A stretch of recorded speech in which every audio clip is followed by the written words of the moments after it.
Interval വരെ ഒത്തിരി നമുക്ക് ചെറുതായിട്ടൊക്കെ തോന്നുന്നത് ആകെ ഒരു വക ബഹളം ഇടിയും ഇതൊക്കെയാണ്. ഇന്റർവെല്ലിന് ശേഷം ശരിക്കും അങ്ങോട്ട് പൊളിച്ചേർന്നു. ലാസ്റ്റിലേക്ക് വരുമ്പോഴത്തേക്കും മമ്മൂട്ടി വന്നതോടുകൂടി പിന്നെ ഒന്നും പറയാനില്ല. മമ്മൂട്ടി സൂപ്പറായിട്ടുണ്ട്. മമ്മൂട്ടി എന്നല്ല എല്ലാവരും സൂപ്പർ തന്നെയാണ്. എല്ലാവരും സൂപ്പർ, അടിപൊളി സൂപ്പർ തീയാണ്. കലക്കം ഒന്നും പറയാനില്ല. കേട്ടല്ല അറിയണ്ട, നിങ്ങൾ കണ്ടറിയണം പടം. അമ്മാതിരി മമ്മൂട്ടിയൊക്കെ മാസാണ്. ഗസ്റ്റ് ആയിട്ട് വന്നിട്ടില്ല, ഇതാണ് ഗസ്റ്റ് ആയിട്ട് വന്ന ഒരു ഒന്നും പറയാനില്ല. പൊളിപ്പടം, സൂപ്പറോടാണ്. സൂപ്പറോടും ബുള്ളറ്റ് വാൾട്ടർ കലക്കി.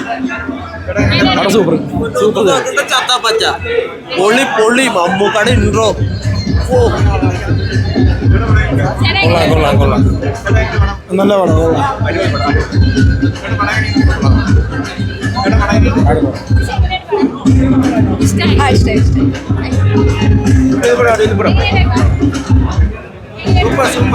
സൂപ്പർ അടിപൊളി.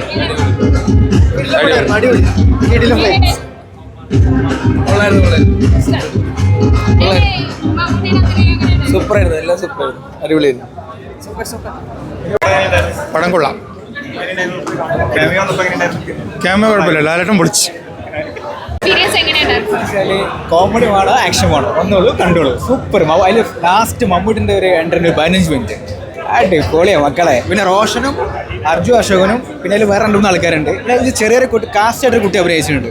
എന്താ അഭിനയം, ഒന്ന് കാണേണ്ട അടിപൊളി അഭിനയം. കോമഡി ചിരിക്കാനും ഉണ്ട്, അടിയും ഉണ്ട്, ഇതുണ്ട് എല്ലാം. ക്ലൈമാക്സ് അടിപൊളി, ഒന്നും പറയാനില്ല. സൂപ്പർ പടം. വാൾട്ടറല്ല, എല്ലാവരും നോക്കി. വാൾട്ടറൊക്കെ കൊടുക്കാൻ പറ്റില്ലല്ലോ, എല്ലാവർക്കും കൊടുക്കണ്ടേ. എല്ലാം കൊണ്ടും അതെല്ലാം മമ്മൂക്ക വന്നപ്പോഴാണ് സിനിമ ലാസ്റ്റായപ്പോൾ ഒടിച്ചളക്കിന്ന് പറയില്ലേ, എല്ലാം കൊണ്ടും നന്നായി. ഞാൻ പറഞ്ഞ തൃശ്ശൂരിൽ പറഞ്ഞ എനിക്ക് ഇഷ്ടപ്പെട്ടു. ഞാൻ എനിക്ക് പറഞ്ഞ 66 വയസ്സാളാ. ഞാൻ സിനിമ കണ്ട് അവസാനിക്കുന്ന ചെറുപ്പക്കാരനായി. ഒരു 24 വയസ്സുള്ള ആളായി. കാരണം സിനിമകളിങ്ങനെ അവസാനിക്കുന്ന പിള്ളേരുടെ കയ്യടി കാണാൻ വേണ്ടിട്ട് എന്തൊരു താഴ്ന്ന ഓടിയും കയ്യടിയും. ഓരോ ഓടി കേൾക്കുമ്പോൾ എന്തൊരു സന്തോഷം എന്ന് പറയൂ. എല്ലാവരും സിനിമ കാണണം. ചത്തപ്പച്ച ഒരു കൊച്ചിയുടെ സൗന്ദര്യം ഒപ്പിയെടുത്തിട്ടുണ്ടെന്ന് തന്നെ പറയാം. ഈ സംവിധായകന്റെ മികവ് എടുത്തു പറയണം.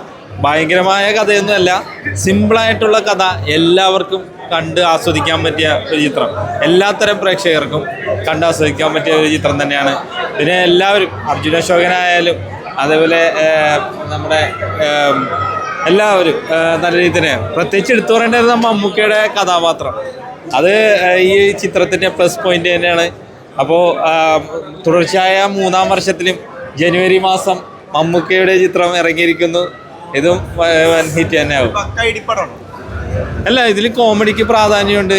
അതിൻ്റെ ഒപ്പം തന്നെ സാഹചര്യം അനുസരിച്ചിട്ടുള്ള ഇടി, ആ ഇടി എന്താണെന്നുള്ളതാണ് ഈ ഒരു ചിത്രം.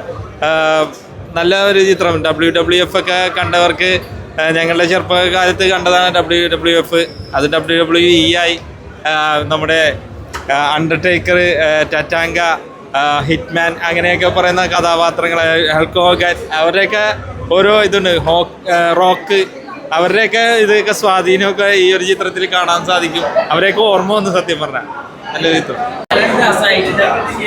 അതായത് കോസ്റ്റ്യൂം റെസ്ലിംഗ് നമ്മുടെ കേരളത്തിലേക്ക് വന്നേക്കണ കോസ്റ്റ്യൂം റെസ്ലിംഗ്.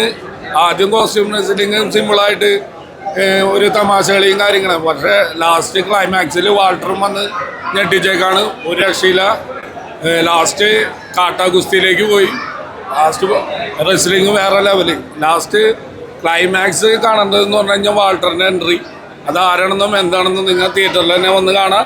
പൊളിക്കാൻ നോക്കണേ. പൊളി എന്ന് പറഞ്ഞാൽ വൻ പൊളി. നല്ല പടമാണ്, നല്ല കിട്ടുന്ന പൈസയൊക്കെ എടുത്തിട്ടുണ്ട്. ക്യാമറ പോകും, തിയേറ്റർ കത്തിയില്ലേ നൈസാറും.